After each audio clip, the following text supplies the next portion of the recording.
Hicho ambacho ni kivuko cha Liwatoni. Sasa wananchi pale wamepewa nafasi nyingine kuweza kukitumia na kutoka kule katika kivuko cha Likoni.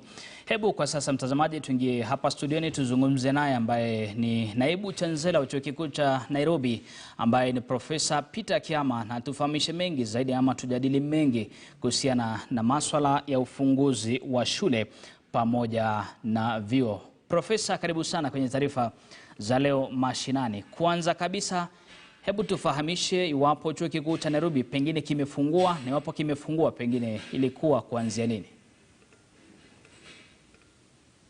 Asante sana Bwana Wabwa. Kwanza ni kusema mimi ni Naibu Chansela wa University ya Nairobi, na hiyo ni chuo chenye kimetajika hapa Kenya na duniani mzima. Jina langu ni Stephen Kiama, Professor Stephen Kiama. Nimesikia ukisema Peter Kiama, but jina yangu ni Professor Stephen Kiama. Sasa shule kutoka saa ile COVID iliingia kwa hii nchi mwezi wa 3 hivi, Tenet iliweka mpangilio mwafaka wa kuhakikisha wanafunzi na kila maneno ya masomo yote imewekwa kwa mtandao wa kompyuta, na hiyo ilituwezesha kumaliza mwaka vizuri na kuhakikisha graduation ilifanyika vile ilikuwa imepangwa mwezi wa 9 na mwezi wa Disemba mwaka uliopita. Tena saa ile serikali ilikubalia wanafunzi hasa wanaweza rudi kwa university na kwa mashule kwenda kusomea huko. Pia tukasema Senate ikakutana ikasema wanafunzi warudi kwa mpangilio fulani. Na kwanza tukasema wale wanafunzi wenye wanafanya masomo ya udaktari, kama ni wa mifugo, kama ni wa watu, kama ni wa meno, kama ni wa madawa, kama ni wale pia wanafanya engineering, na wale wanafanya degree yao ya shahada ya pili ama ya 3, what we say masters or PhD. Tukasema hao warudi na waanze kusoma. Kwa sababu yake ni hii, kwa sababu wale lazima wafanye vitu na mkono. Tuseme kwanza, wale walikuwa wanafanya masomo ya udaktari ni lazima waende kwa hospitali, waende kwa ward, waone wagonjwa na waone vile wagonjwa wanatibiwa, hasa ndio wajue kabla hatujawashiria kutoka kwa chuo kikuu. Hao wote tuliwalete, lakini tulipanga vile wale wanalala kwa hostels, vile mpangilio iko ndio wasikae wengi sana kwa rumu moja. Tukapanga kama rumu ilikuwa inakaa watu 2 wanakaa mmoja, kama ilikuwa inakaa watu 4 wanakaa 2, ndio waweze mpangilio ya ile social distancing iweko. Pia tulisaidika sana na ile COVID-19 fund. Ile ilitusaidia wanafunzi na walimu wapate mafasi tosha ya kujikinga na ile ugonjwa. Tena hatujasahau ati walimu wengi wetu wamekomaa kwa miaka, na unakumbuka serikali ilisema wale wamefika miaka 58 wafanyie kazi nyumbani. Tulisema wanafunzi wakuje kwa shule, lakini wale walimu hawawezi kusomesha hao wanafunzi hapo, waendelee kufundisha kwa njia ya kompyuta, na hiyo inaendelea. Ndio pia tukinge walimu na tukinge wanafunzi. Naam. So hivyo tuliita wanafunzi wale wanafanya engineering, wale wanafanya medicine, wale wanafanya dentistry, wale wanafanya maneno ya biological and physical sciences, Chilomo, wale wote tuliita. Na bado wanasoma wakiwa kwa university, kwa sababu university iko na wifi kila pahali. Kwa hivyo na iko na computer rooms ile wanaweza kusomesha huko, lakini pale wanatakiwa kwenda kwa lab, wanaenda vikundi, na pia kama unataka kuwafundisha, kama ni tutorial, uwafundishe vikundi, ndio wasiwe wote pamoja. ndio wasiungusane hii ugonjwa.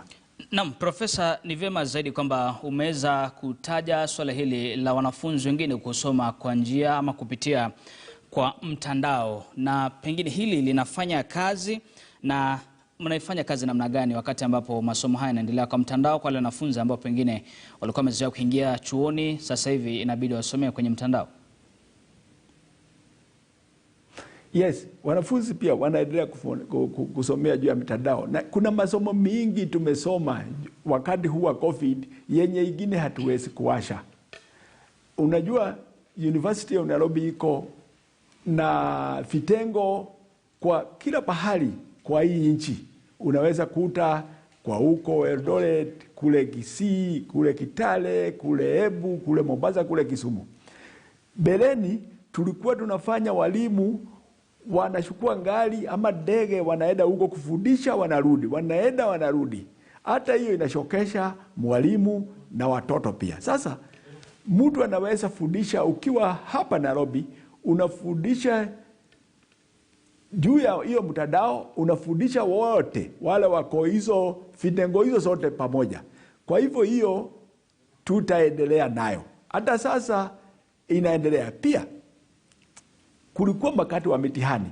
Kuna mitihani ingine inaweza kufanywa juu ya mitandao. Pia tukaona hiyo njia ni njia mwafaka kabisa.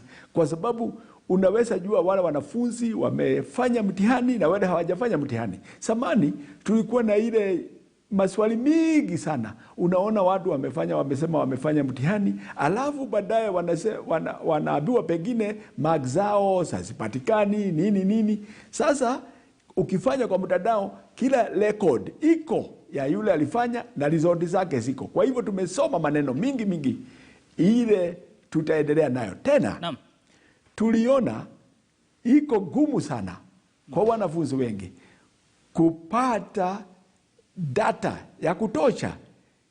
Tuseme unaenda klasi 2 mpaka saa 11.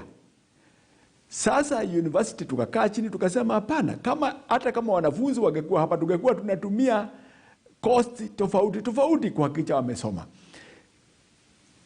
Tukaenda tukazungumza na farm zile kama Telecom, Safaricom zile wanakona data, tukanunua data. Tukasema kama mwanafunzi akona tabu ya data, register na ICT through yule dean wake wa shule yake ama chairman wa department, na pia tukahakikisha wamepata hiyo data ya kusoma, ndio uweze kusoma kutoka asubuhi mpaka jioni. Sasa tunaungana na wanafunzi na walimu, na pia iko mpango kulingana na ile kosi unafanya.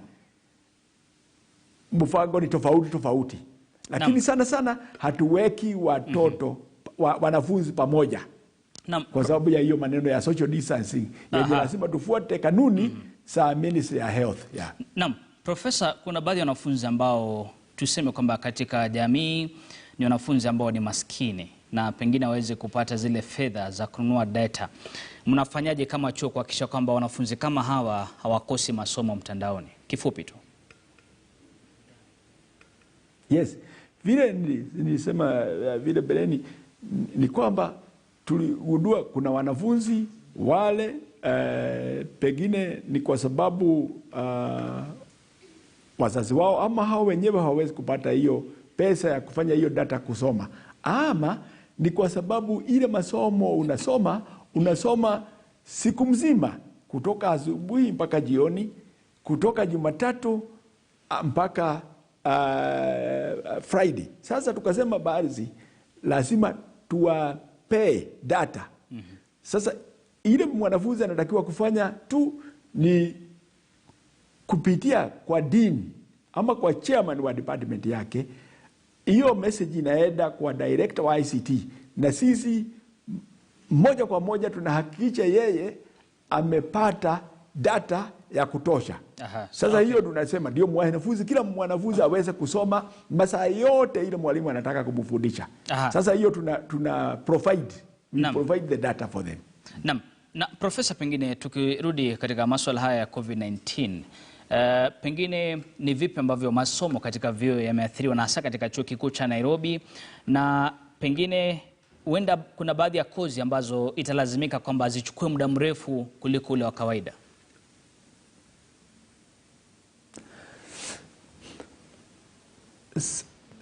Hapana. Vile tulipoteza muda kidogo tu kwa sababu ya mpangilio ya kuhakikisha wanafunzi wamesoma, lakini mwaka iliyopita tulihakikisha kila wale wanafunzi walikuwa wa graduate August na December walifanya wakagraduate. Sasa tunafuata kalenda ya university. Naam. Na vile kama ni wiki 15 kwa semester, hiyo ndio mtu atasoma. Kama ni mwaka, kama ni semester 2, kama ni semester 3, ndio 4 umalize kozi yako, utamaliza na hiyo imepangiliwa.